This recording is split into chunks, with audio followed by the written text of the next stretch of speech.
Asian household. He said, "How are you doing?" Good. I'm still cracking up on this show today. Oh, steak, yum. But this right here was so good. If you weren't already reading Action Comics, this isn't like you go pick it up and check it out kind of thing. I mean, sure you can. It's action packed, huge stakes. We know that. Steaks, yummy. Yeah, we know that from without You spoiling. said something about high stakes, totally different, and he was like, "Steaks, yummy." And he had walked off before it happened too, so he was out of cam, out of mind. You just hear that. As soon as I saw that in the chat, I just pictured that from y'all's perspective. Like, yeah, that was. Yeah, it was hilarious, dude. I was cracking up. It was on point. Steaks, yummy. Yeah. Circumstances always wants to cancel Perry. And I'll be looking at asses and shit, and I seen little yoga pants coming out the nail salon. So I peeped the ass out, and I was like, damn, she thick as fuck. Turn around, TT. I was like, damn, nigga, what you doing out here with all this ass? Double cheeked up on a Thursday afternoon, hella ass. The sun is still out, my nigga, and it was just, I don't know, man. That's the whole. Haters gonna hate.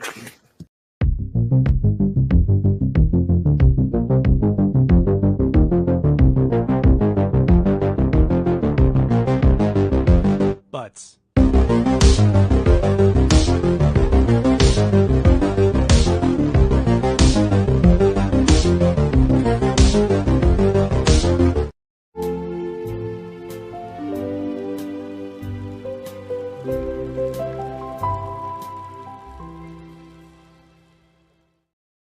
What up? What up? What up? It is Tuesday once again, and we are back for another FOC and chill.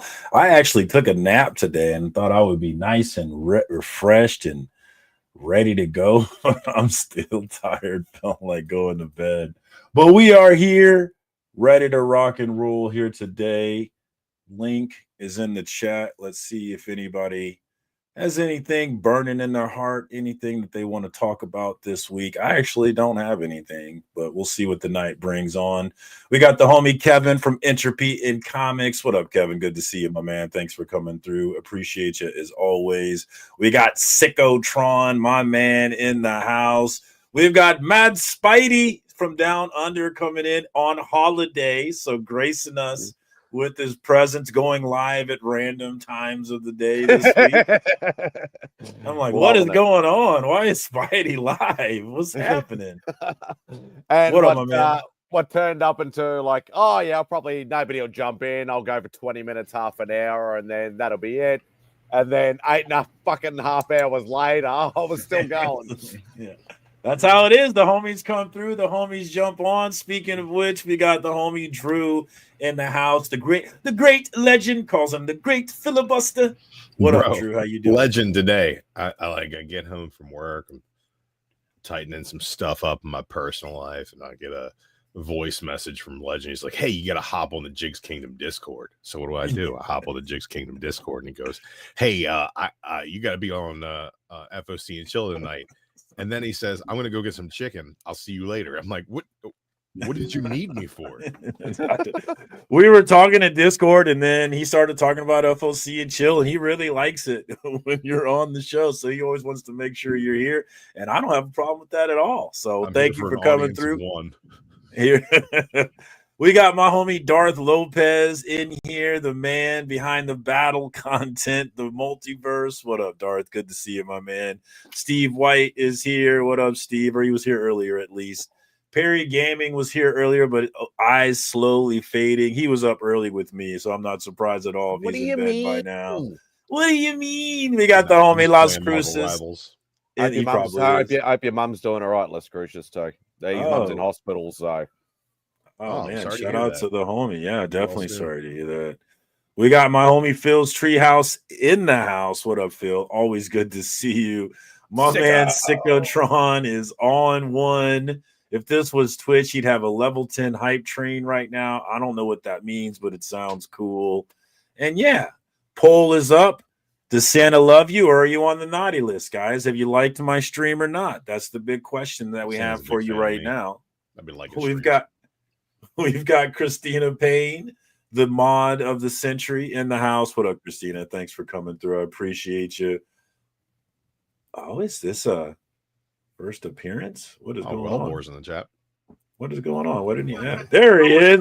First appearance from Steve White. What up, my man? Welcome to FOC and Chill. How you doing? What's going on, people? Living the dream.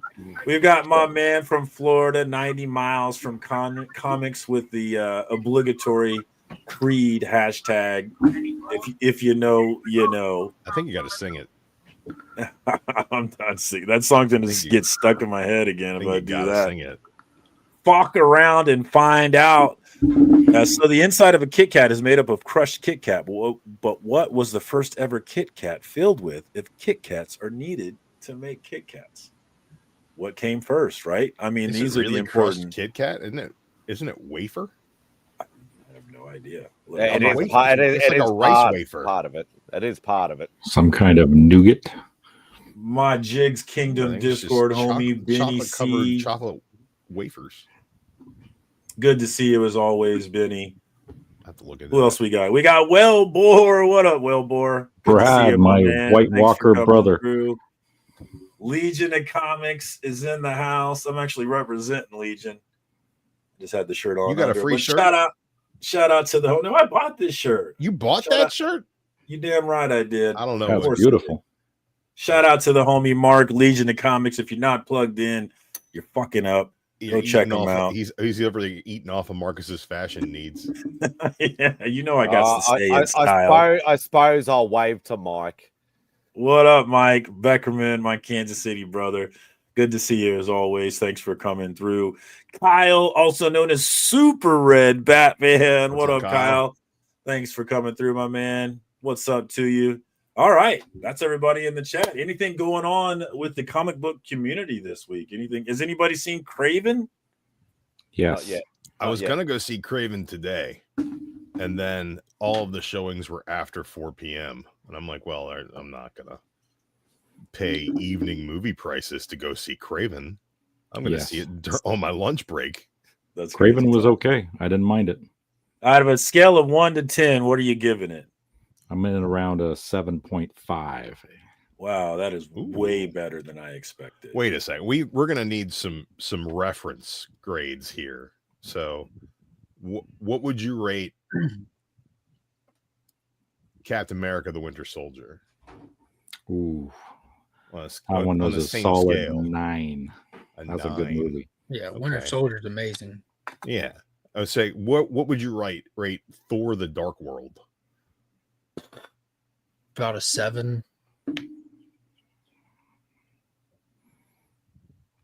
Yeah, probably around the same. So you think that Craven is better than Thor: The Dark World? Yeah.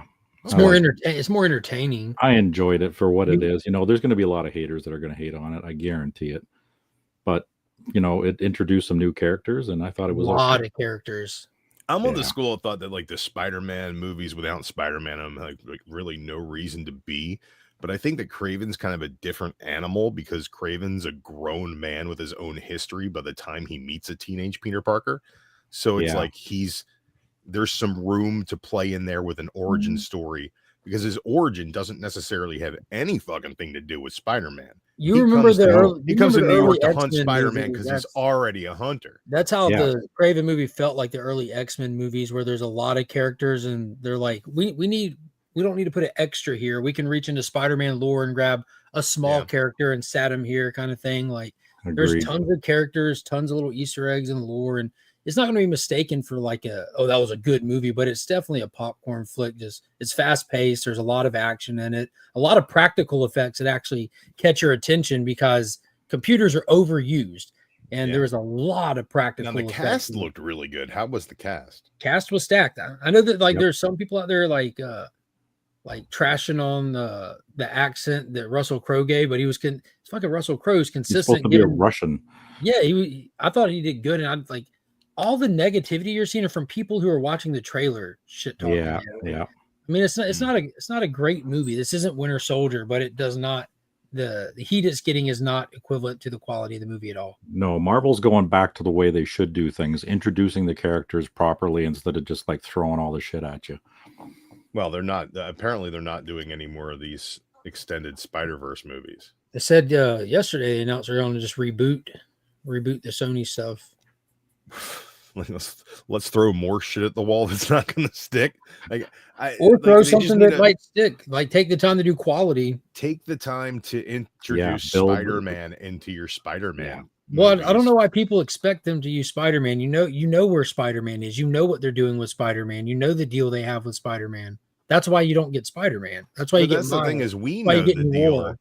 We know the deal of what's going on with Spider-Man, but like, does your dad know the deal about what's going on with Spider-Man? Does your you think? Yeah, you asked the right one. Yeah, he sure as shit does. No, I mean, not your dad specifically, but you said my dad. You said my dad, Drew. I understand. I understand the way that I worded it specifically. That I'm looking for a specific answer. But like, if I talk to my neighbor about it, yes, he might better than Madam Web. Hey, did your dad know the deal with why there was no Batman and the Penguin? No, my dad asked me 3 times why there was no Batman and the Penguin. Did it affect the way that he thought that show went? No, it didn't, but it did affect whether or not he would if he watched that movie thinking that Batman was going to, or watch that show thinking that Batman was going to be in it, right? But and that's a situation where you get to be pleasantly surprised. Like, well, damn, I'm surprised I didn't use Batman, but this shit was still fire. That's what I get that, but like that's what anybody needs to do. My girlfriend's mom doesn't know that Spider-Man's not in the Spider-Man movie. You know what I mean? But does he need to know? And did they I don't see how anyone expects. No, Spider-Man. I don't think it's an expectation that Spider-Man's in it. What are you? But I just think that people, it's like knowing the difference. I mean, it's not as big a deal anymore, but it's about knowing the difference between, a Fox X-Men movie and an MCU movie, right? It's like, oh, I thought Quicksilver was this guy, and then I watched this movie and Quicksilver's another guy. It's about the fact that the general public isn't as ingrained in this shit as we are, and that's doesn't see the forest through the trees as far as what properties belong in what universe and why Disney doesn't want Tom Holland to be in the Kraven the Hunter movie. I think the general public Kraven the Hunter in a Spider-Man comic book once. The general public you're referring to isn't reading Spider-Man comic books, or they would know why Spider-Man wasn't in these. The general public see like a trailer for a movie called Kraven. They're like, well, why do I give a shit? I don't care about just some hunter out in the safari. Like, they might not even equate him with Spider-Man. Whether they do or don't, it probably doesn't affect their decision to go see it or not. It's just another superhero movie for them. Fair point. So you got to sell them on a good trailer and a good quality product at that point. Yes. I'm of the school of thought that any of these Sony movies without Spider-Man have been really bad so far. Morbius has probably been the best of the bunch that I've seen. I finally watched Madam Web. Favorite. I thought that was just laughably bad in the way that I might watch it. I might watch it again because it was so bad. I might have to experience it again, and the level of just laughing at it. What about that little Uncle Ben tie-in they did? Oh God, it was awful. I really didn't like any of the Venom movies. I thought that they were all totally all over the place. I didn't care for the first one. I hated the second one. I was able to see the third one with a buddy from Belgium who came to America for the first time. Been planning the trip for years and just happened to be here while that was playing. So that's what we went to go do. And I think that made that experience fantastic. I had a great time watching it, kind of thing. How did you feel about that third one, Mark? I think it was the strongest of the three because the third one was the worst of the three. No, it might have been in a sense, I'm going off enjoyment factor here. Like, I enjoyed it the most because I think by the time we got to the third one, I knew exactly what to expect. I'm completely detached from this being the Venom that I know and love, from growing up and stuff. And I think they did a good job with an actual trilogy. Like, they closed it off. They kind of serviced that story pretty well and everything. And it was, again, a lot of fun action in it. The jokes didn't land. I'm glad they didn't do a lot of null in the end of it there. Just that little teaser, just so they don't do them dirty in the Marvel. I don't think Kraven is an animal activist. I didn't get that. I've seen terrible. The Bleakers coming. I've seen people saying, "Oh, he's a vegan animal rights activist." He's none of these things. He hunts and eats a raw fish out of the river, in the middle of the movie. Just you see him make a phone call while he's spikes a fish and cuts and eats it right there in front of you. And yeah, he's not an animal rights anything. He's just he has a hit list of people that he's after for certain reasons, and he's out to get them. Yep, that's it. I have a different take on Venom too. Oh, circumstances, you're muted. You're muted. Marcus is muted. There you go. Oh, my mic must be plugging up. I was asking, is it so it's better than Madam Web then, correct? There you are. Oh, way better than Madam Web. Way better.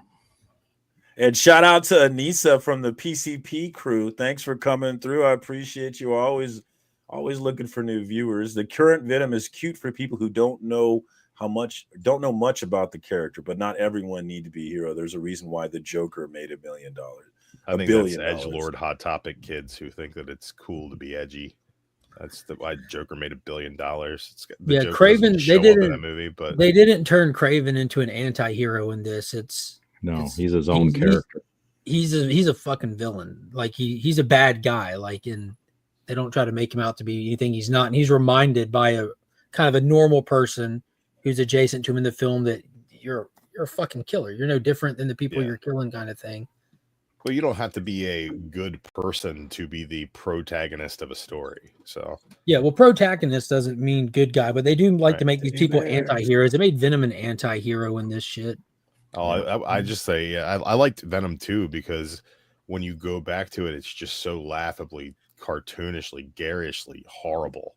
Yeah, I watched every it way, shape, or form since the theater. I think last week because on Black Friday I ordered the steel books for Venom. Did you have fun watching Venom 2? I watched it with my kid because you just mute that one moment at the very end with that one F word, and otherwise it's a live action cartoon, and my kids loved it. Yep.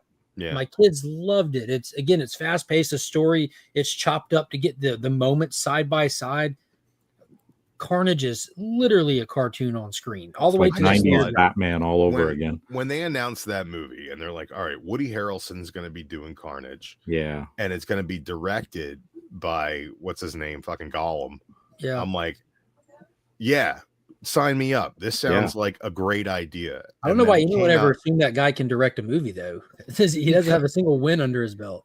Yes, but at the same time, he has done mocap and directing mocap. He's been directed. He's been directing the mocap for other projects. Like he directs his own mocap. So it's like, and he's done a lot I won't tell Peter Jackson you just said that. Well, he didn't do that, but like since like that's what he's tell been Matt known Reeves for doing. Either. So I'm a fan of his work. I'm a fan of his acting. I think I'm a fan of his acting. I think that him as Claw was the best thing that came out of Black Panther. Yeah, he did a really good job. He was a good character for Claw. And he's unique, and I think he's got a unique creative vision.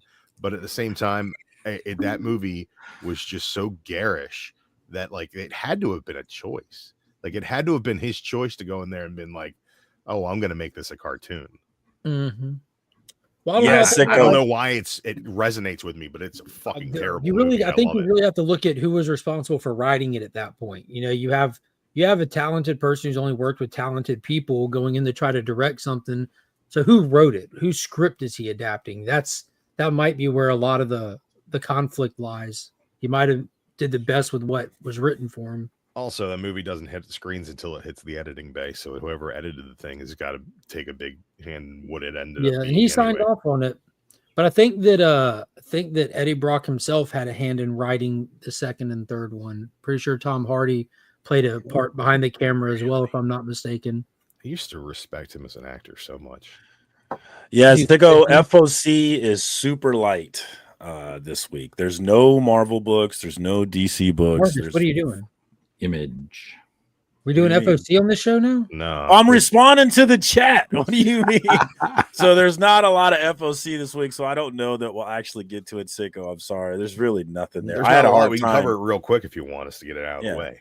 I had a hard time finding 8 covers to put on the thumbnail. That's how light it was. So Anissa asks, are there any movies that we're excited about in 2025? Hell yeah. Superman.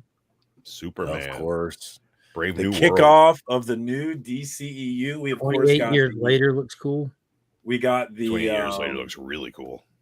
We got that shot of Superman kind of in motion flying. I know Mark was jizzing all about Isn't it. the trailer Excited tomorrow? as hell. Thursday. We gotta wait Yes, till sir. Thursday. I have super high hopes for James Gunn and what he's doing in DC. I know Mark does as well. Is anybody else looking forward to it? Mm-hmm.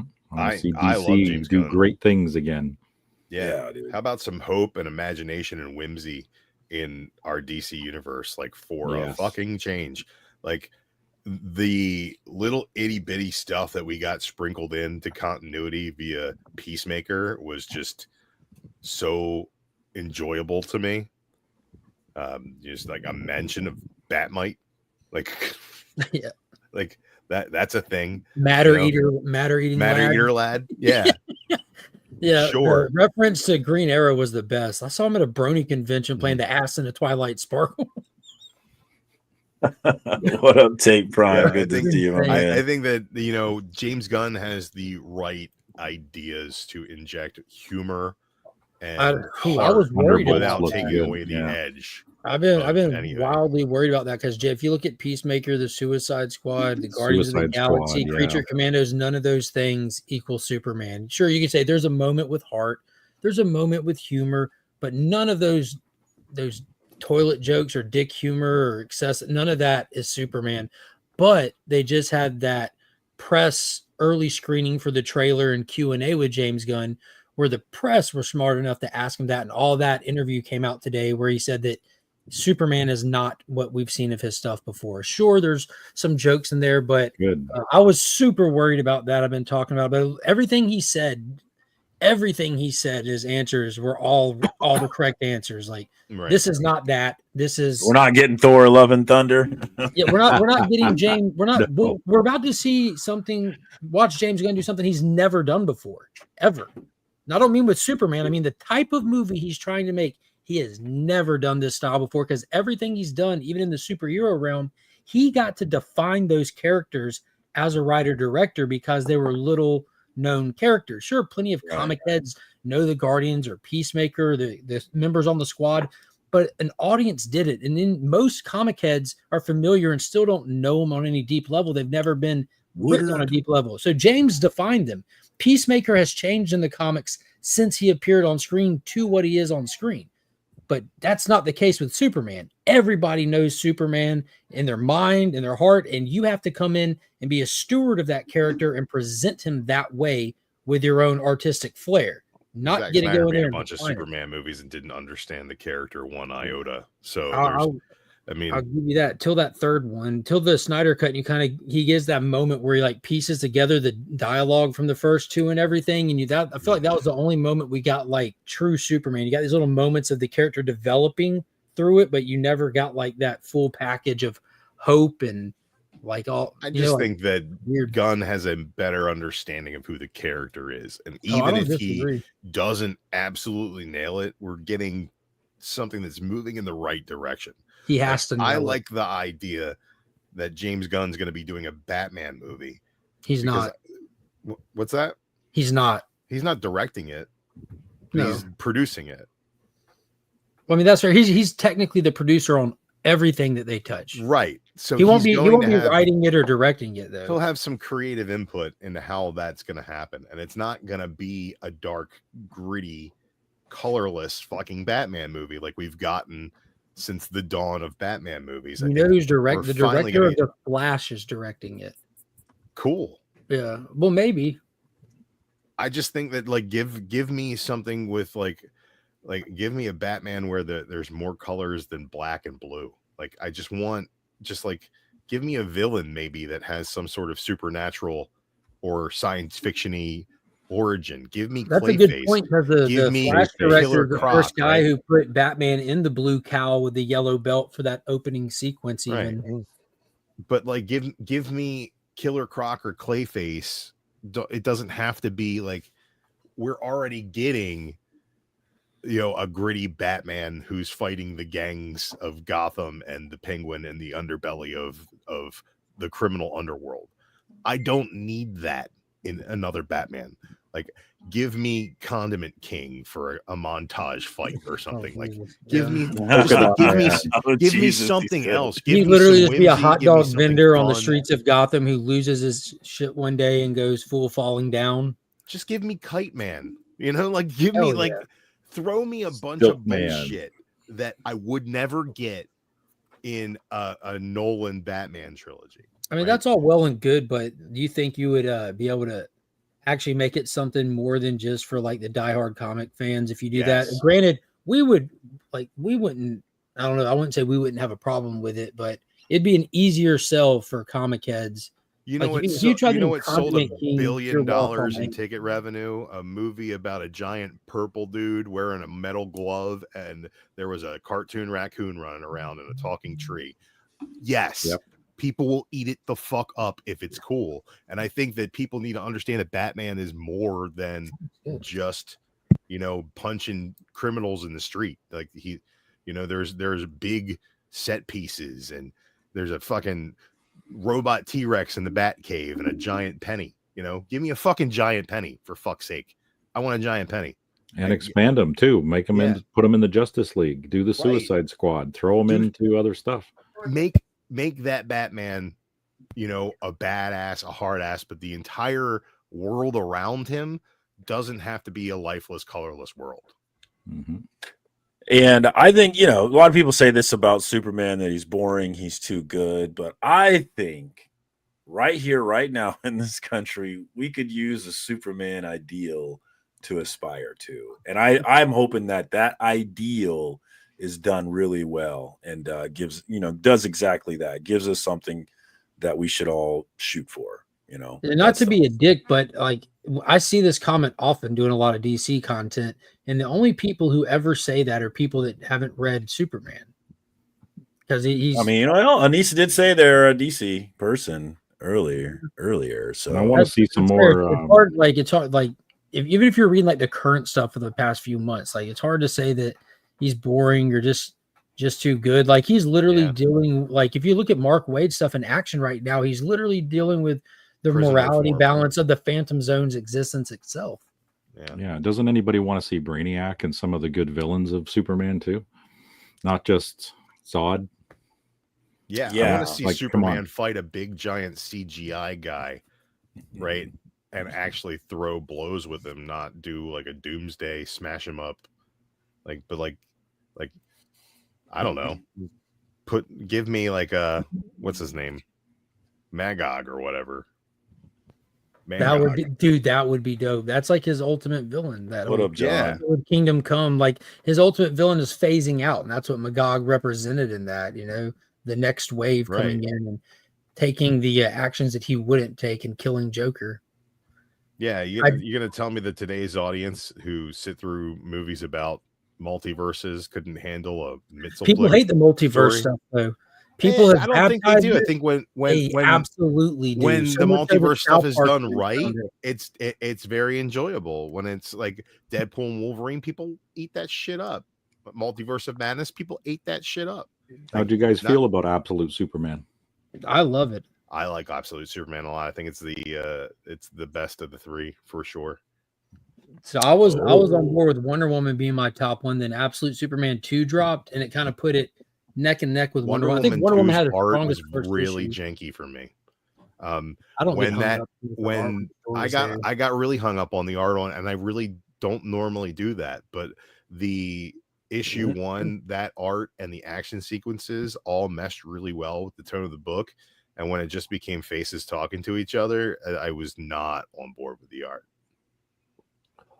But Absolute Batman to me is just like undercuts itself constantly. I think John's Comics with Kids is eating away at my enjoyment of that book with his. He is, isn't he? It's just like just let me enjoy it. Like, just let me enjoy this bullshit. Like, let me enjoy this. That's what it is. Michael it's pure Bay. shock value. Like, wait till you read issue 3. You're like, if you didn't. You already read it? Yeah, I just read it. How, like, my only complaint, like, I'm already, this is just an adrenaline book. That's what it is. Mm-hmm.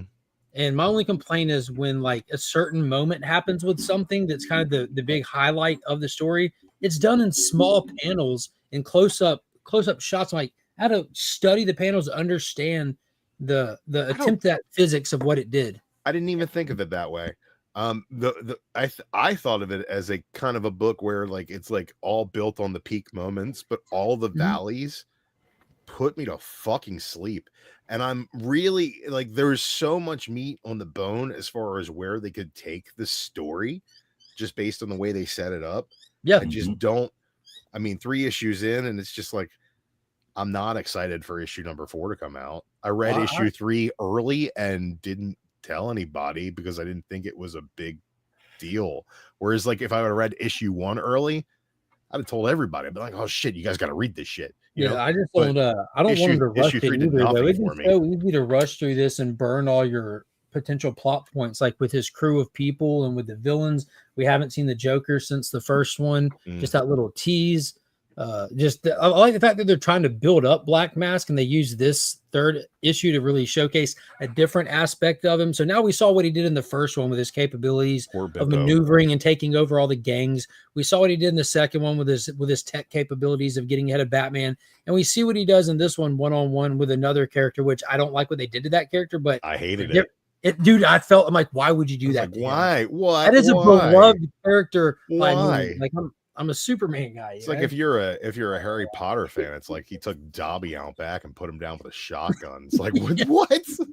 Yeah, it's like, why would you do that? It's not, it's not Jimmy Olsen catching a bullet like Zack Snyder did, but like, let's be real. It's, if you're a long time fan, that's close. It's not great. And they did say he'll be fine. I don't know if I didn't really trust him. He was sitting there with like blood. His eyes are bleeding out. Every bone in his arms and legs are broken. It could just be the super hyper stylized art style, but it might be. Yeah.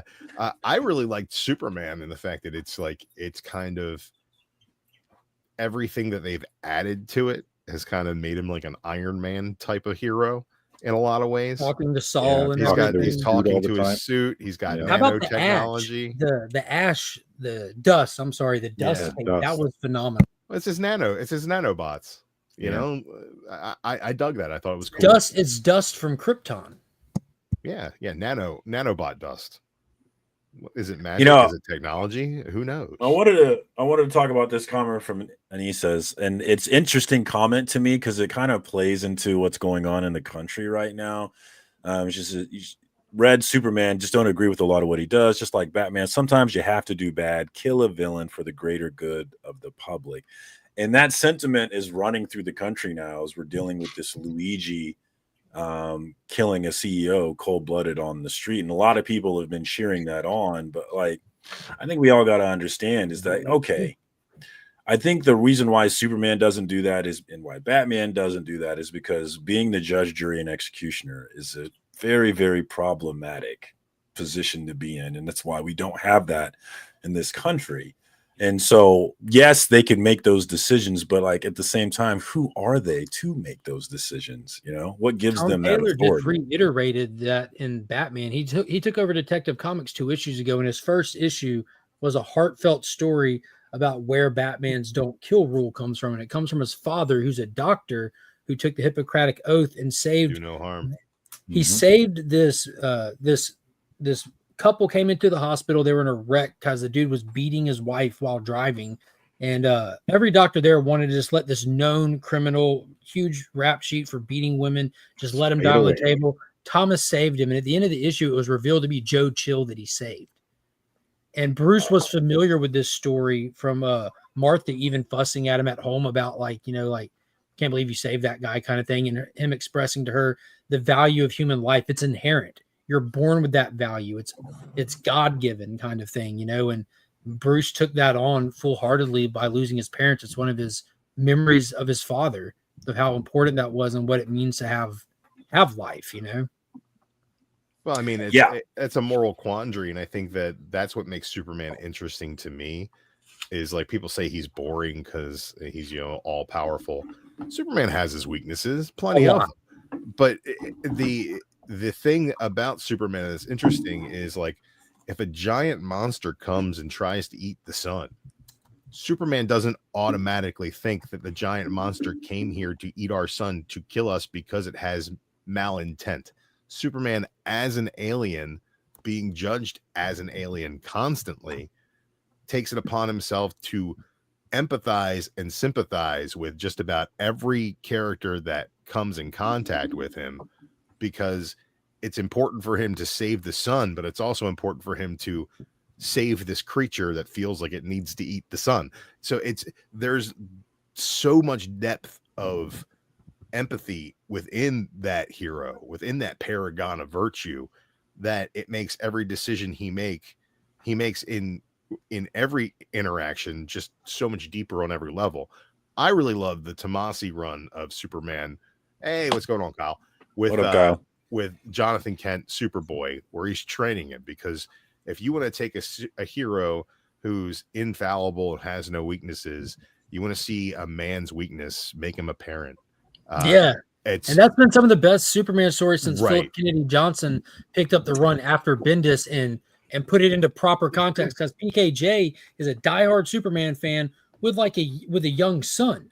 So he's able to really understand those emotions and put it in there. Yeah, it's like, oh, I'm going to do the right thing. I'm going to save these people on this alien planet. I'm going to make sure the Phantom Zone doesn't fall into disarray. I'm going to do all this, and then I come home, and Lois is going to be pissed off because John didn't do his homework, and like, I can't hit him because I'm fucking Superman, and I'll knock his head into next week. But like, I got to do something to discipline this kid. And how do I teach him how to be a man, and also at the same time teach him how to be Superman? And that to me is one of the most interesting stories I've ever read. Yeah, and Anissa says, I don't agree because the villains in the story have been playing the judge, jury, and executioner. And that's a fair point, but I think that's what separates the heroes from the villains. Like that's the separation. That's like saying, when officer, why you can't give me a ticket? That guy was speeding too. That just doesn't track. And who wants to see an evil Superman, like another Brightburn? Right. And if Superman starts making those decisions, at what point does he become evil too? Yeah. What if he's a sociopath? No, the first time he does it, especially with his power level, the first time he does it, he's evil. And I think this argument about the ideal is interesting to me, because you've seen this, like, it used to be everything was ideal. Right, Superman was ideal. Adam West, Batman was ideal. Everything played to the ideal, and then we get into this era where, like, we wanted things to feel more realistic. We wanted it to feel gray areas, like our real life, because real life is gray like that. And so we wanted more of that in our cinema, in our media. And this reminds me of the American Sniper movie. I don't know if you guys remember that movie, but there was a lot of hoopla about that movie, about how, like, it wasn't accurate. There was, people saying that this isn't true and all that. And like, I read all that, but then I saw the movie and I made the decision, like, fuck it. I don't care, because this movie is presenting an ideal that I want to aspire to. And I don't give a fuck if it's not true. Like, that's what we need. And is an ideal to aspire to, even if it's unachievable. Yeah. And to this, and this, and Mike, I know, read Kingdom Come. It explains it all. Kingdom Come, like how Marcus said, we've shifted away from all these characters being ideal. Superman still is. He holds himself to those standards, and it's everyone's ideals. He holds himself to the ideals that we all agree on, whether you act upon them or not. If you don't act upon those ideals, you know that you're doing wrong. Truth, justice, and a better tomorrow. It's really that simple. And the American warrior. Oh, sorry. Well, it boils down to those. It boils down to those three. You know what I mean? And if you read Kingdom Come, that's what it's really about. Is like this next wave coming in with their subjective morality and their who's ideal mentality, and you see what becomes of the world and the necessity for universal truths and traditional morality that everyone does agree upon. I can also lend credence to Anissa's point there. Like, sometimes you want the stories that you read to have a more humanistic, realistic take to them, a more grounded take, and that's a very powerful storytelling technique to turn these ideals on their head and look at them that way. But like, that's the power of Watchmen. But if everything's Watchmen, Watchmen can't be Watchmen. Yeah. And if you look at what happens to Dr. Manhattan when he just sits there as a god and just ponders humanity, he loses himself. You know what I mean? He literally loses himself. He can't be the ideal, because so if you look at Superman, he's got the powers of a god, but he's holding on to his humanity, and you're watching how he does it in these stories by caring about the Sun Eater and not being willing to not care. The second I'm willing to not care, I know I will lose a piece of my humanity, and I'm not willing to lose it. And that's the thing, right? It's so cool to not care now, right? It's so cool to not care. Like, oh, you care, huh? I'm like, yeah, I care, dude. What do you mean? What do you mean? Yes, I care. Well, with Superman, the ideal as well, he's like created by two Jewish guys as an alien from another planet. Jerry Schuster, raised by two God-fearing Christian people in the Midwest, the middle of America. So Kansas. His conglomerated morality is objective morality. It's the scientific morality of Krypton. It's the Old Testament morality of Siegel and Schuster, and it's the New Testament morality of Ma and Pa Kent. It is all of that.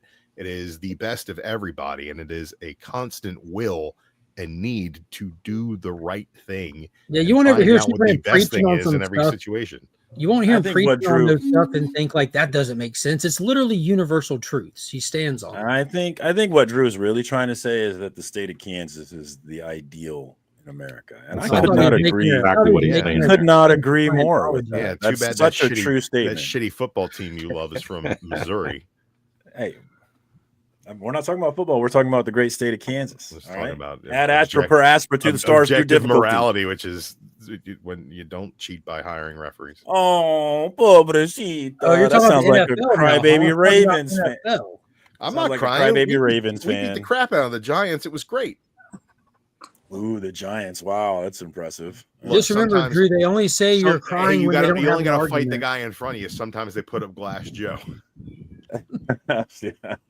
What up, Collector P? Good to see you, my man. Matt, Matt Spidey, are you going to go see Craven? I know you're a huge Spidey guy. Are you going to go see it? Oh, am I on a live stream? Sorry, I thought I was just listening. Get in where you fit in. I'm bringing you back in.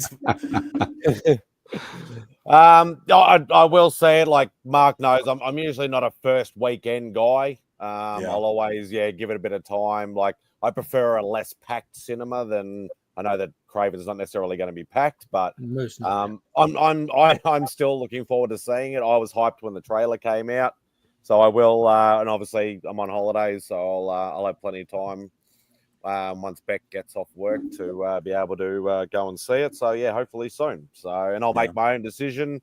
I don't give a fuck whatever the critics say and whatever like that. And people have heard my story before of when the first Blade movie came out, they were giving it the worst ratings ever on the earth, and yet I went and saw it 5 times at the movies because I fucking love that shit. Yep. So if I wouldn't care if everybody in the community said they hated it. If I love it, I love it, and I don't care about it, and I'll say it whether I do or not. But I'll make my own judgment. So Muck Fazoo. Hell yeah, Nate. Hell yeah. We got the low grades in the house. Comics on the Edge. What up, my man? Thanks for coming through. I appreciate you. Kyle, are you going to go see Craven? You got any plans to go see it? I'm going to wait till it comes out on Disney Plus. Okay. That way my sister and I can watch it. But yeah, that's probably what I'll end up doing too. I'm not sure I want to watch it, but I'm going to give it a chance. That's why I question superheroes. Anissa says Wonder Woman protected a woman who was abused, though she killed her abuser. Batman thought she was a criminal for killing her abuser. Really made me think. And that makes me think of Comic Book Storytime episode 1 with my homie Beckerman, when he talks about Hawkeye reprimanding Mockingbird for not saving her rapist from a cliff. So check that out if that interests you at all. And I agree. Anissa, I'm with you. Like if somebody hits my wife, I'm gonna fucking murder you, right? Like for me personally, I'm not that ideal. If you fuck with my I'm gonna murder you with no remorse. Like I don't give a fuck. But like that's why we need those ideal. I am not the ideal, but I think it's good to have those things to aspire to look up to. I don't think that's a bad thing at all. See, and Wonder Woman doesn't have a problem with killing people. Mm-mm. Hey, Dave. She a real one. Yeah. What up, Dave? Remember how New Frontier introduced her, killing all the guys who had those people captive and everything? It's a new cool thing to hate on things, especially comics and movies. Tired of people being like, I knew this was beneath me. Yeah. There are a lot of things You that tell are him, beneath sicko. me that I very much enjoy, though. Just go enjoy the movies for what they are. For Oh, God's Brooke sake. Cassidy says, "Why does Legion come across as such a hater? He's Oh, not even coming. He's Not not a already coming hater. across as a hater today. No, he's I mean, not a he had hater. sounded He's like a hater Mark. for sure. Mark is just strongly opinionated, and there's nothing wrong with that. Oh, Exactly. He's got this his is, own I'm feels. calm right now. You coming to? I know, this the is not defense hater of Mark. Superman. Yeah. Because Trust me, I've seen hater Mark. This is not hater Mark. Don't get him started talking about Wakanda forever. I was about to say, don't even bring up Wakanda. Don't forget you it. fucking do Wakanda it. forever. I think Wakanda Forever was better than Black Panther.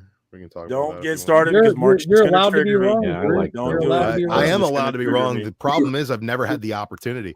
It's really strange. I'm just constantly right. You It's a gift just and a curse. live in there. Yeah. Yeah. Well, Mark, you know the thing that Let's we have all 3 got to fights on a understand about waterfall. Mark That's really is that rememberable. I have an opinion. Drew has an opinion. Yeah, we do. And I Simon have has an facts. opinion. Kyle has an opinion. Steve has an opinion. And We Mark has all- opinions as well. But the difference about his opinions is that his opinions are actually facts. And that's Are something actually that you've facts. got to understand Got about to. Mark.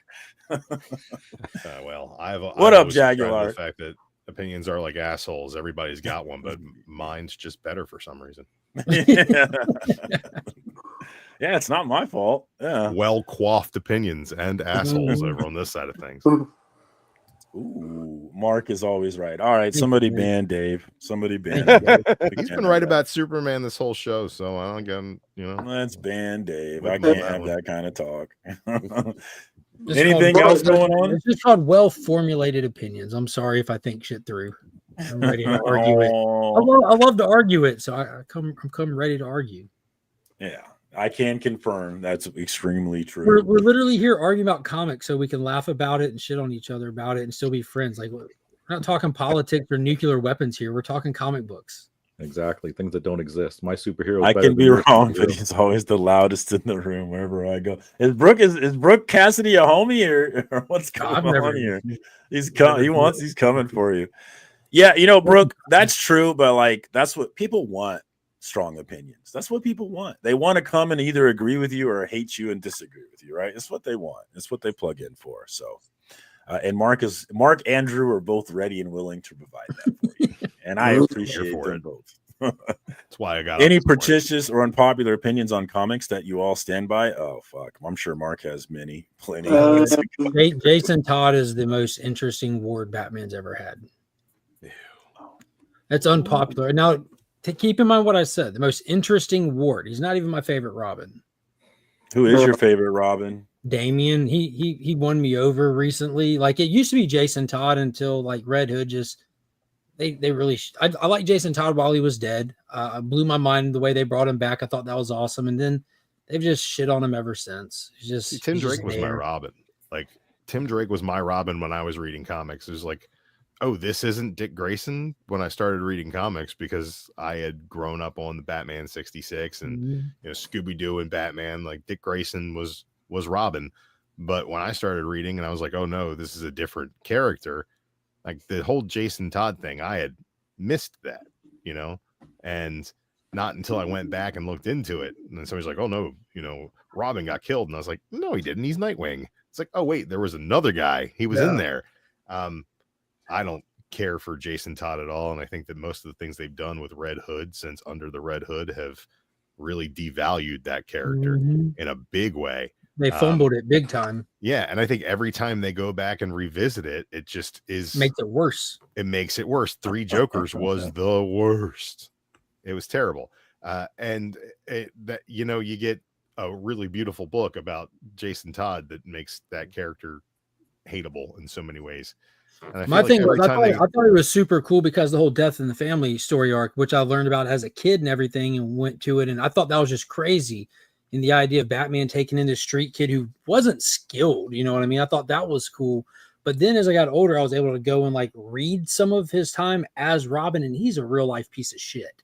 Yeah, like he's like back talking and like talking shit to Superman the first time he meets him. And I'm like, dude, this guy sucks. But he's got at the same such time an he had the balls to come out paper. big dick swinging against Superman. So yeah, it doesn't work.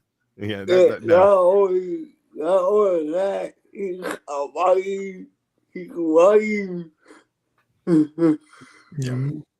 Absolutely.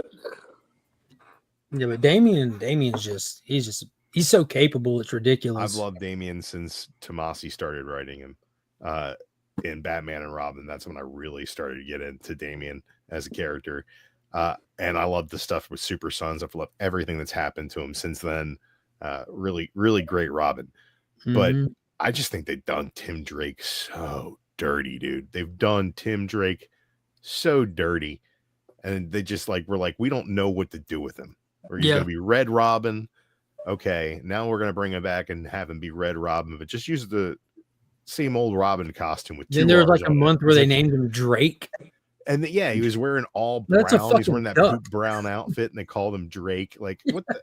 Just like, oh, what's your superhero name? It's just my last fucking name. Just like no anonymity needed any longer. I won't wear a mask anymore. I'm just. I think Drake. Cassandra Cain's too good to be a Robin, though. Like she's literally like the second greatest fighter in all of DC. Well, she's behind Batgirl Lady now, Shiva. right? She's been Batgirl from jump. Like she started at a higher level than a Robin by far. Cassandra Cain ain't no joke. Here's the biggest unpopular opinion I can think of is I prefer John Kent aged up. No, you can die in a fire, Mark. Aging around with my loved ones, of course. Well, no, I hope they all get out. No, but here's my thought. I hope you go back in for your comics. I don't think the Super Sons work as good without John Kent being aged up because Damian, though he is young, that's a grown ass dude. A fucking assassin has killed people. Now he is. But I'm saying, like, when you have this Damian and John Kent aged up, they're closer to being on level. And I still think Damian is ahead of John Kent. Damian's definitely still ahead of John Kent. That's what I'm saying. Kent Just being aged those up is moments the that we've gotten with John Kent and Damian, like with him aged up, they just play so much better and make so much more sense. I've always had to dumb Damian down for Super Sons. I'm not a big Super Sons fan. I love Super Sons. Let's take that out of the equation, though. Like the biggest mistake that DC and they've made countless errors in editorial over the years, but the biggest one they've made, it was giving Brian Michael Bendis Superman and the Superman family, and for so long. And here's the thing: you think for 1 second that there are too many Superboys because you don't want Connor being Superboy at the same time that John is Superboy, and you want to use Connor in your story over here. They missed the biggest opportunity ever, where you just send Clark into the Phantom Zone, right? And then you have the same Morrison Batman Robin scenario play out, where Connor has to teach John how to be Superboy. Well, what they did was solved. They let Nightwing be the one to teach him that he went to, because they did that. They sidelined Superman out of Metropolis for over a year, and they made John Superman. This was recent, right? But John Kent had the solo title while Superman was doing the War saga. He was also appearing in Nightwing. He was he had to age him up for that. He wasn't aged up for that. He was aged up. He was aged up because they had him go fuck off. I'm saying Jor-El, they did that thing where they required him to have to learn how to be more than just this kid kind of thing, And they let Nightwing, there was Tom Taylor that did the standalone title, and he was writing Nightwing when he appeared in there, but he also appeared in other stuff across DC continuity. They did a special one-shot oversized called Super Sons with John Kent and Damian, which you'd probably love. It's kind of a whimsical book, but it's just to get them together kind of thing. It was a book just for the sake of that, but it's pretty. They approached it good, but it's something that wasn't going to work. Period. At this time and place, people are just DC's in a weird place at that time where they just got bought out, changed up the behind the scenes stuff, killed so many titles except Batman, and were slowly rebuilding them back up. And they did the whole future state thing. They just got rid of Dio and canceled 5G, and there's just so much behind the scenes stuff affecting the stories. And that's when it all happened. That's what makes me want them to kind of get to the point in Absolute before it goes off track and they decide that they're going to do something else. Because I loved Rebirth. I was all in on Rebirth. I was buying everything. We got our Superman back, baby. We got Superman back. Yeah. We had, Batman was interesting in those first The couple early of trades. PK The stuff, early yeah. Tom King stuff was really, really interesting for me, if not, the best stuff ever, but I really enjoyed it. And, I was actually loving everything that I was reading at the time. There were a few duds that I dropped off of, but it's going to be, any line's not going to, be 100% with every reader. How about Tom King on Wonder Woman now? Amazing. I don't read Wonder Woman. I'm going to read that trade for sure. It's incredible. So many. There's got to be a couple of them already out. The book's up there in numbers. I'll tell you, I've told Marcus this early on in that run. I'm like, bro, Wonder Woman is not my favorite character. I don't care to really keep up with Wonder Woman. I pulled it because it was TK. And I honestly, God, think it's the best monthly book that comes out. It's not my favorite one. I'd rather be reading other stuff, but pound for pound, I don't read a single issue where I'm not like dropping the book, just like, damn, that hit. Like whether it be like a cinematic Tom King on that level. I don't. I think he's very hit or miss, and I will wait until he's done with something before I get somebody's opinion who I respect on Tom King to tell me whether or not I like it. And then I'll give it a shot. And half the time after that, I still don't like it. So it is what it is. I'm just not your flavor. Yeah, he's not my flavor. Like his run on Batman, I'll always say, like, as a run is a absolute pile of dog shit. Each individual issue, I think, has its own merit to it because it's flowery prose over beautiful art all the time.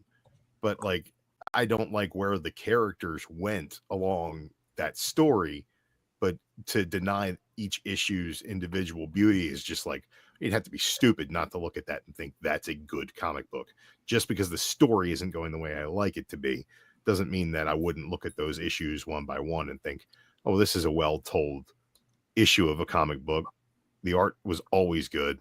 The prose, he got into a point where it was just bat, cat, yes, no, yes, bat, cat, no, no, bat, cat, yes, ooh, Bruce, Selena. And it was just like 40 issues of that at one point, and I checked out. But like, the Mikkel Yannon art in a lot of those issues is just like fucking gorgeous. So it's like, that is what it is. But like, I read Rorschach and I'm like, why did I read this? Yeah, Rorschach didn't even need Crisis, and I was like, this is what did you think of the current Wonder Woman? Fucking creativity ever. I love the new Wonder Woman book. I haven't heard anybody. The Tom King. Yeah, I started right off because I'm an OG Wonder Woman fan. Ever since Volume 2, that's my big collection with Perez. Slacker, no Volume 1. Volume 1 is oh man, that's a hit and miss, especially through the 70s. Jesus, what a nightmare that was. The mod Wonder Woman. No, go back to the golden age, you slacker. Oh yeah, sure. Get that hit that lottery, no problem. Yeah, it'd have to be a big one. Oh yeah, All Stars, baby, All Star Comics. I was gonna say, hit that lottery and buy one book. Yeah, all out of money. Jeez. Yeah, that's way too rich for my blood. But I know Lorenzo over Indie Comics and Reviews is loving Wonder Woman. John's Comics with Kids, I've heard him talk about it. Like, I haven't heard anybody say anything bad about that Wonder Woman run. So, but have you heard anyone that Drew respects say anything good about it? I respect John, just not his opinion on comics. Wow. I don't know how many people make that list. I know. I respect all of you. You all earn my respect. I'm doing something wrong if you respect me. I just don't give a shit about Wonder Woman. Like I said, that Absolute Wonder Woman might have been the only Wonder Woman book that ever really grabbed my attention, and like the art not being my flavor in issue 2 was enough for me to be like, nah, I don't want it. And Sicko, I think Marcus liking Absolute Wonder Woman, right? Yeah, I love that. I liked Dark Knight's Death Metal, which ended up being pretty much a Wonder Woman centric story at the end. Yeah, they went cosmic with Wonder Woman. That was pretty cool. Oh yeah, the artwork is amazing in that. Yeah, I like when the Spectre ushered her through the cosmos at the end. Yeah. I'm like, let's go. I loved that story because it just, if you were reading everything, it ended the entire DC universe. And it was like 5G and future state. And then they were like, well, wait a second, 5G is not happening. And I was like, well, I'm not interested in future state, so I'm not going to buy any of this shit. Dude, I was a big Scrooge when it came to future state. I'm like, I'm going to take 2 months off of comics, I guess, off DC. And the first week dropped, and I'm like, I'll grab these. It's a small week, so I'll grab these to have something to read. Yeah. And I read them like, God damn, this is good. And then I'm like, I'll pick up some more the next week. I'm like, damn, these are good. And turns out all of them were genuinely really good, except for the Supergirl 2-issue one. It was kind of whack. It had weird art too. But I can go back and get them for 50 cents a piece. What turned out happening is DC hired new talent to do Future State. And now they're all the people that you pay attention when they're putting out a story. Rom V, Philip Kennedy Johnson, Jeremy Adams, all the big hitters kicked off at DC with Future State. So it was all new people trying to prove themselves. And you ended up with banger little stories like this what if future scenario kind of thing. Yeah, it was. See, you went to take 2 months off of comics from and DC. Went all in. I took off until the all-in special outside of Mark Waid's World's Finest and the occasional Black Label book. Like World's I just Finest. went Black Label books. World Finest is fire, but it wasn't DC continuity. No, So it's And just then in between the cracks of it. right. So anything from Future State to the all-in special, DC continuity How wise, amazing was that I ignored Amazo event? The Which was that Amazo event they did Oh. in World Finest. World's Finest They're, was they're throwing down legit events in single issue comics. yes, and Dan Mora's art was just Ooh, unconscionably delicious. Just the most Mhm. scrumptious fucking panels. And every He's so time good. they'd bring in another character from the DC universe, I was like, this is how they should fucking draw them all the time. And now what's Dan Mora doing? Drawing them that way. He's drawing all the Superman. fucking He's drawing time. Justice League Unlimited. Yeah, he's drawing every DC character the way Still they doing the should be covers for fucking World drawn. Finest, but not the interiors.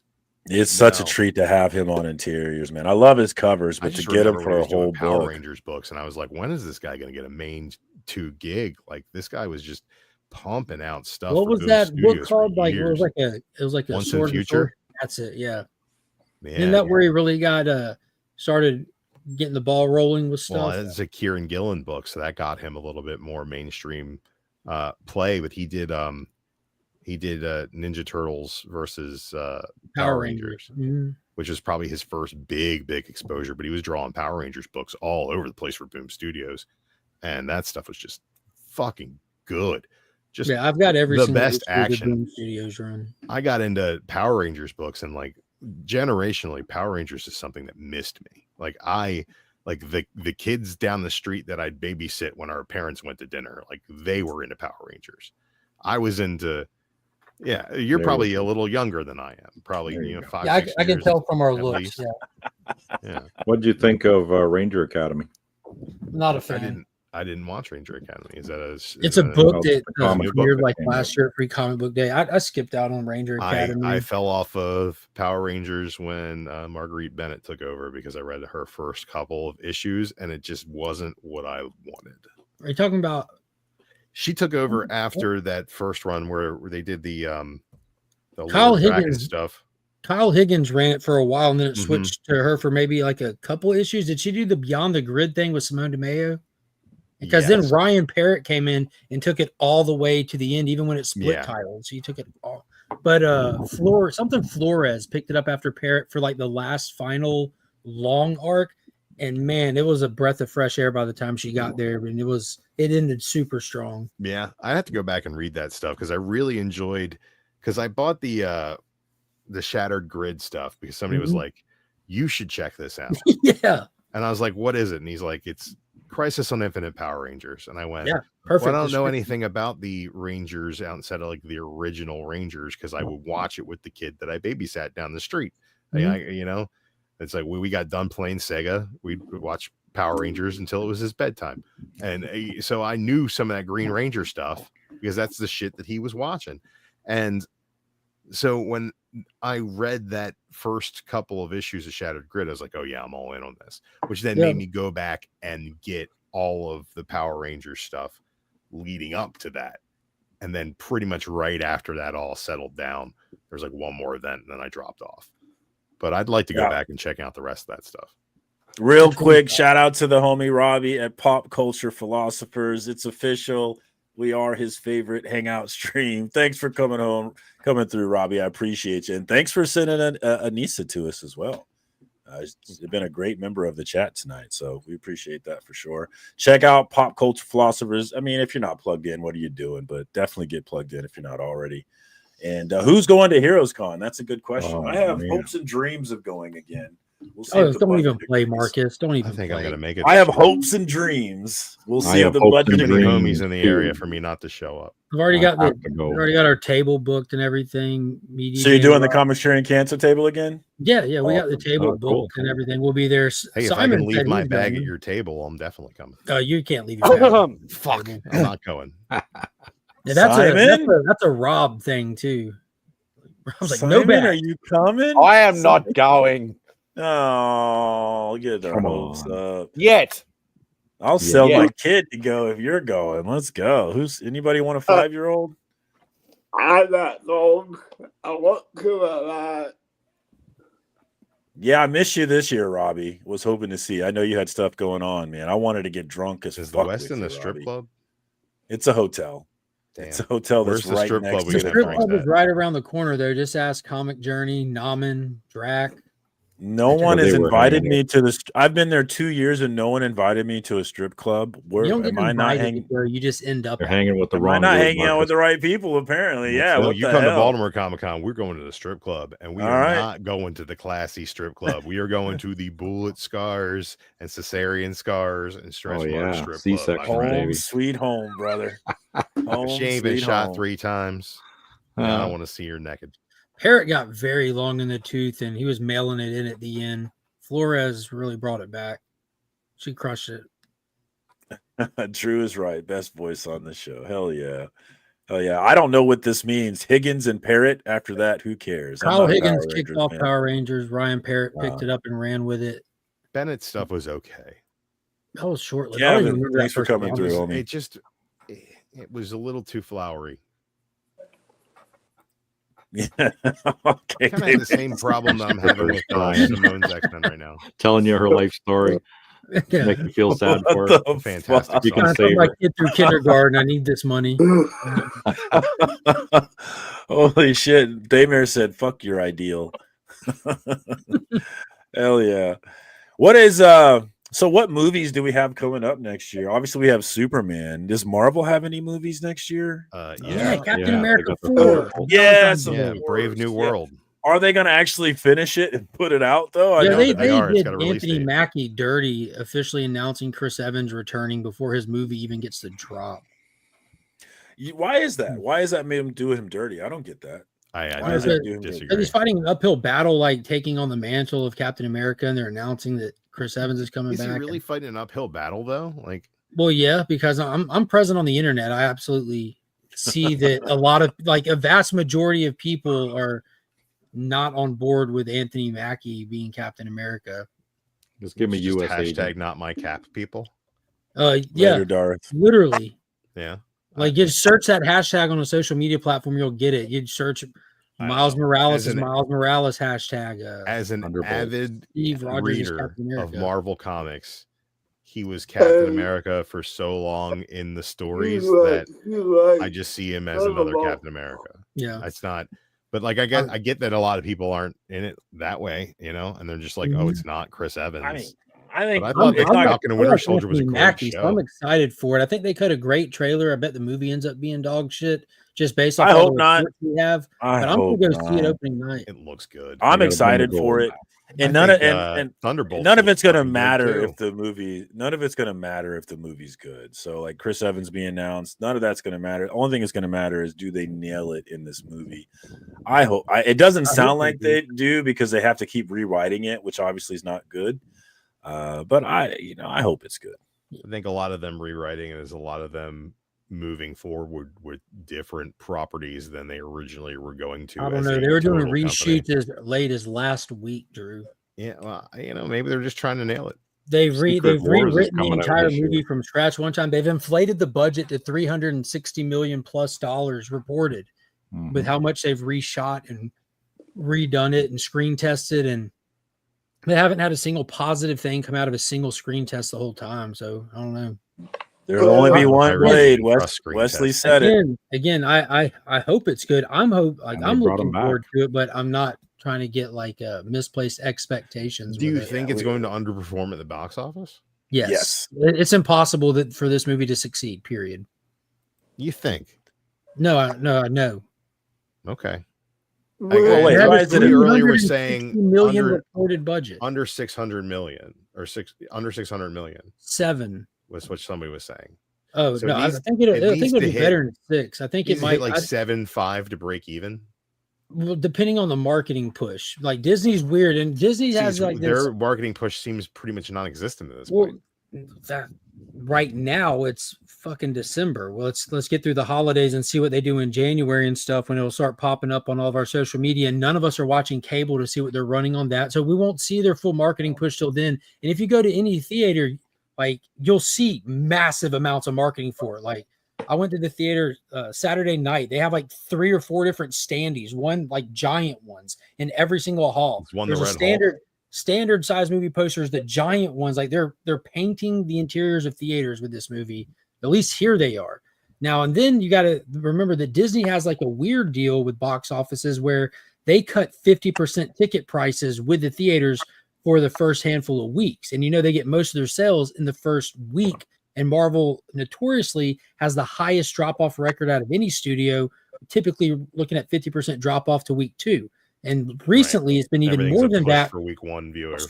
So they're losing half of their gross to the theater, where other companies that might be a smaller percentage, Disney's at like a 50% ticket cut with them. So they have a unique set of circumstances that they have to get it in the front end. They have to. So it's going to be a really tough sell. Again, I hope it does good. I just don't think it will do what it needs to do for Disney execs to say we did it. I think that the renewed interest that Wolverine Deadpool has brought to the table will help a little bit. I don't think so. I think people know what they were getting into that. Oh, he found the link. You always ask for the link. It's always pinned. Vogs, come on. God, I'm sorry. What a Vogsy. And we got pop culture in the chat. Throw out a 1 if you want to see Marcus on a PCP show. Throw a 2 if you suck. Man, I and suck. Of course, dude, I'm just happy. I won Marcus' giveaway today. I saw that, Vogs. Congratulations on that, man. You're already all boxed how much up. Did you buy him? Oh, Vogs, I finally got off my lazy ass and went to the post office. So keep your eyes on your mailbox, my friend. Oh, I got to do that too. Fuck, I'm so terrible. No, biggest movie for 2025 for me is Mission Impossible: Final Reckoning. Do you think this is outside it? Of Superman, right? Is this the last movie? Oh, I don't have a clue. I haven't seen any as long as he needs money. Norton Scientology. Who knows what the future holds for that guy? Needs money. I sure as shit love his movies. He's got a vial of powdered Xenu. Yeah. I think the last one I saw was Ghost Protocol, the one where he's scaling the tower in Dubai. Yeah, that's number 4. Yeah, dude, the best ones. You still haven't seen the best ones. They just Rogue Nation. I know, Fallout. They just get better and better. Dead Reckoning was amazing. Oh, I did not like the. Is Renner still in the movies? Henry Cavill in it. Fallout. You only in one. I thought there were good parts to it, but like overall, it drug in the middle and it kind of ruined my enjoyment. Renner was in one of them, or has he been in all of them? He was just in Ghost Protocol. He was just in number 4. Ooh, Ballerina has Anna de Armas. Yeah, that was pretty cool. I'm interested. Ooh, I've never heard of this one. What is this about? Anybody? Ballerina? Yeah, it's a John Wick story. Oh, that's what it is. Did you guys see the trailer for Karate Kid Legacy? No Jaden, no Karate Kid. I'm out.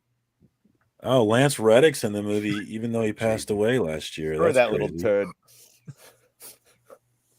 I'll have to. Good looking out. Karate Kid Legacy. The trailer's out there, Marcus. It looks tough as hell. It looks pretty good. No Johnny in Karate Kid. I'm out. Oh, Robbie's with you on Mission Impossible Part 7, Part 2. Yeah, that's how they initially called it Dead Reckoning Part 1, but before it came out on physical and streaming, they dropped the Part 1. I think they just didn't want to accidentally Spider-Verse somebody. You know, people go into these movies and not knowing it's just a Part 1, and then they come out pissed off. Like, they didn't end. It's just a Part 1. They didn't want people to have that takeaway. But they took the Part 1 off and properly named the next one like it should. The names are part of the franchise, the little tagline names. Yeah, Tron Ares is going to be awesome, I hope. I was like, Tron 8s? What is that? Oh, there's a new Tron movie coming too? Fuck yes. I watched the first Tron for the first time Bond recently. parody. Dude, Tron, I love Tron Legacy, dude. That movie was That was good. Yeah, I need to watch. I watched the old one, and I meant to go on to the newer ones. I just did. I forgot. So I need to get back. It's going to be a tough sell. That they got Jared Leto to play the program Ares. We'll see how it goes. Predator Badlands, another Predator movie. Huh? Yeah, the live action one. It's going to be set farthest timeline we've seen in the future for the Predator franchise yet. Our protagonist will be and Arnold is in it. I don't know to what degree. We'll see. Was he probably just It looks like he's really in it based on this video I'm watching right here. And this is doing work. Yeah, Avatar 3 will be dropping next December. We're close to 365 days. Oh, don't even start. I'll pull out the figures, Marcus. I moved them for the DC video, but I'll pull them back out. Oh, what? Oh, Avatar? Oh, sorry. Oh. You one of them Avatar people? Oh, I get avatarded, my dude. Whoa! Avatar was a fantastic tech demo. Dude, I liked it better when it was called Dancing with Wolves. How you can make Dancing with Wolves interesting with $12 billion. Like that is how you do it. Is you make what's crazy? You make them aliens. But that movie has no reason to have a sequel. The sequel was the most expensive nap I've ever had. What a what's crazy though, Drew? Is movie. What's crazy is that they made Avatar 2 and spent $1 billion making it, but they didn't just make Avatar 2. They made Avatar 2, 3, and parts of number 4. And what Avatar 2 did alone at the box office covered every bit of it and put him into profit. Everything they released from now till part 4 is just pure money. That's how much this shit resonates with people, man. What a beautiful, don't get Mark started. What a beautiful, well-imagined world where the story just takes a fucking shit and is uninteresting. I don't know.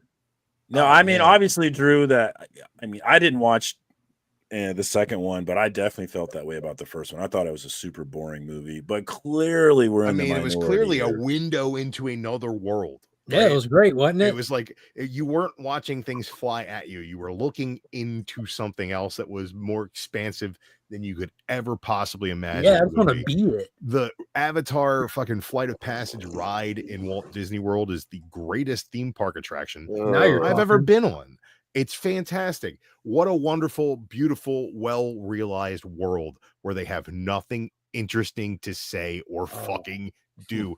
And like the second one is just as technically impressive as the first one is, to the point where the underwater sequences made you feel like you were underwater so much that it made me feel like I wanted to hold my breath. and not only is that a terrible way to feel when you're sitting in a theater, drowning in there was also a really boring story about stupid fucking kids going on with Sigourney Weaver playing a teenager the whole goddamn time, and it was just awful. It was just the most beautiful, well-made piece of awful I've ever experienced. I don't know. I'm with DVH. So Fern Gully meets the Smurfs is a great analogy. Fern Gully.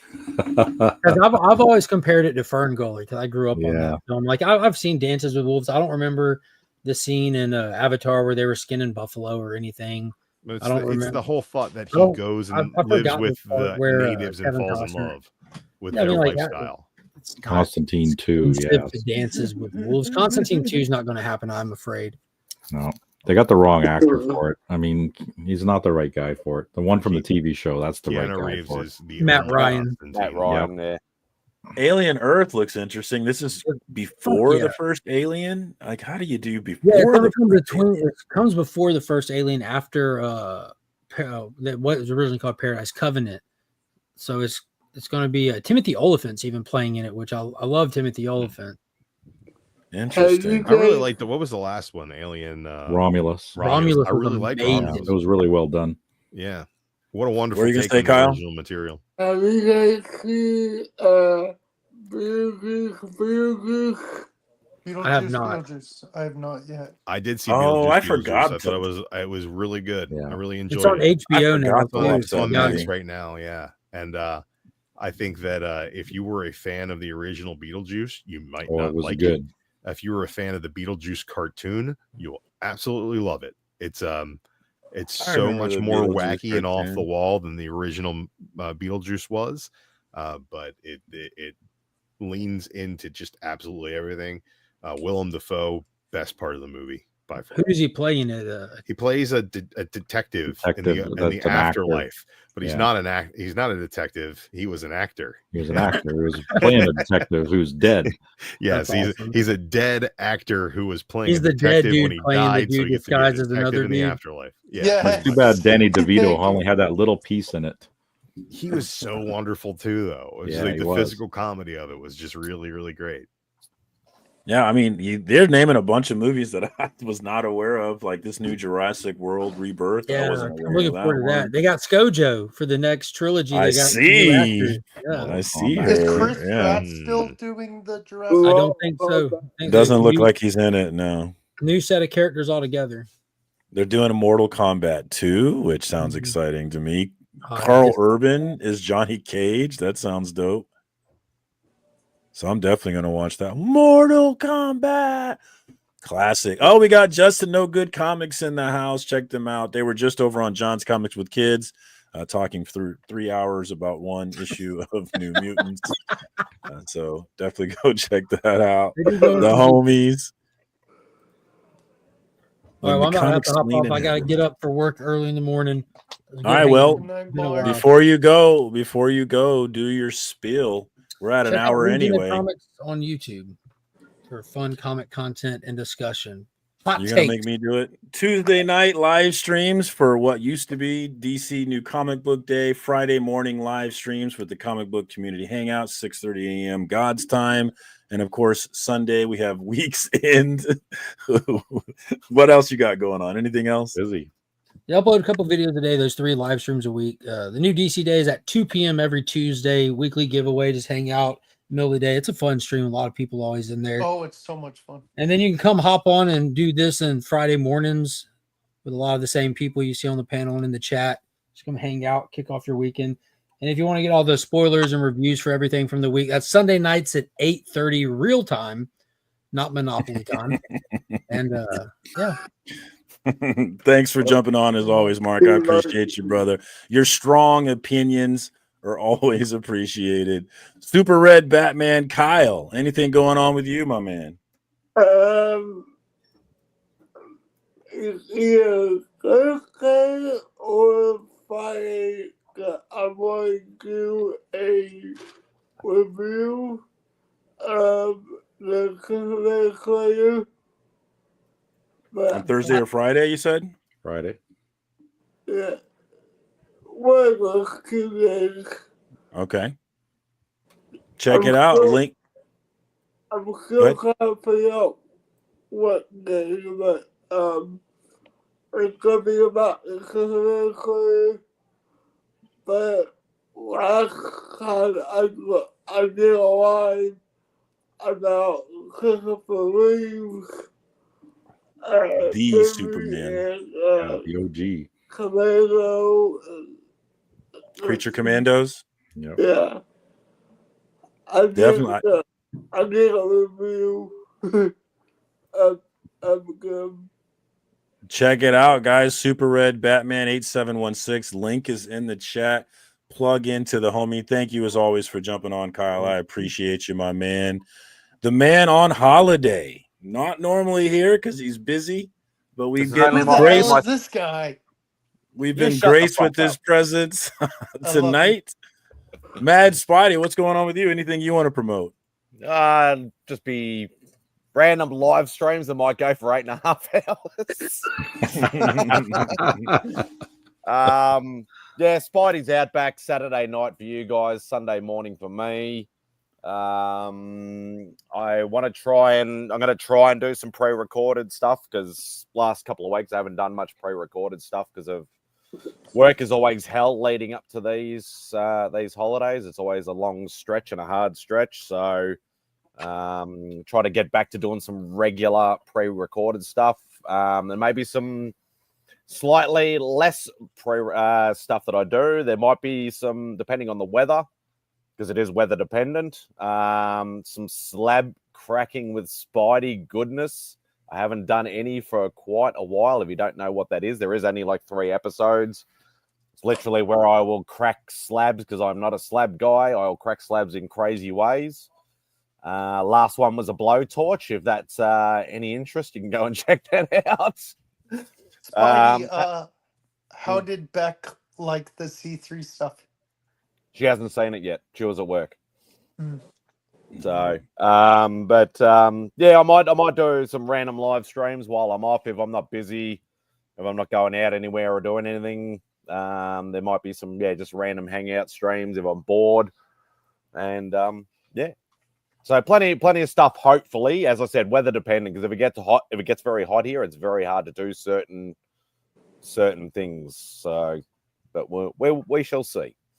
Wow, I appreciate you jumping on, Simon. As always, check out my homie Mad Spidey, and of course, Saturday nights, the place to be. So definitely make sure you're available for that one. Thank you so much for jumping on. We've got The Voice. The Tower. We've got The Voice, comics of The Voice in the house. Link is in the chat for my man. What's going on with you? Well, I'm on vacation too. That's why I was able to jump on and hang out. Usually I'm in bed. Yeah. First appearance. You know I love those. First appearance. Yep. So I do the Voices Choices on Wednesdays with the new comic book stuff. I've been going through my whole collection here and throwing up videos called the Hidden Gems in My Collection. I'm rediscovering stuff myself as I go through the boxes. And Tuesday nights I hang out with Gary B on the 1011. You guys will see me there before the FOC and chill, but then I got to get right to bed because I got to get up at 4 a.m. I got to get right to bed too, so I get it. Every other Saturdays, I've been hanging out with Evil Mike, and we've been talking about The Tower, Stephen King's The Tower, and we're going to get into books now. We're going to do the review of The Talisman, I think is the next one. So, Evil Mike, that's the homie right there as well. Thank you so much for jumping on, man. I appreciate you as always. The show is nothing without the people who jump on and make it what it is. So thank you for that. My homie Drew Manchu, what's going on with you, brother? Dropped a couple of shorts this week. Still covering Action Comics. If you want to know what's going on with Superman and you don't care about my opinion, there is no opinion in my shorts, just straight information about what happened in the comic. It's very, very different from what I do everywhere else. Also covering the X-Men crossover right now. Raid on Graymalkin. Latest short just dropped covering Uncanny X-Men #7. And there's some cool stuff going on in there. Lots of cool action, fun characters. So I'm doing that stuff. Beyond that, I'm just reading comics and playing Marvel Rivals and not playing that weird bug game anymore. Oh, come on. We should play again. They released a new whole new war front with the Illuminati. We got to get back in there. Wow, more people to kick my ass while Perry. Democracy needs us. Come on, man. Check out Drew Manchu. I started to main Cloak and Dagger, and I'm getting pretty good at that Rivals game now. So it's like, yeah. I've been playing Loki. I've been trying to not suck with Loki. So yeah, I'm down for that as well. Hop on, I'll heal you.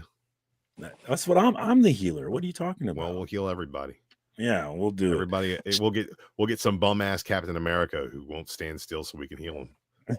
Check out Drew Manchu. He is on the road to 700 subs, and he's dropping some dope shorts, guys. Right, so make sure you're plugging in on that one. Let's give that man another sub. Get him one sub closer to the 700.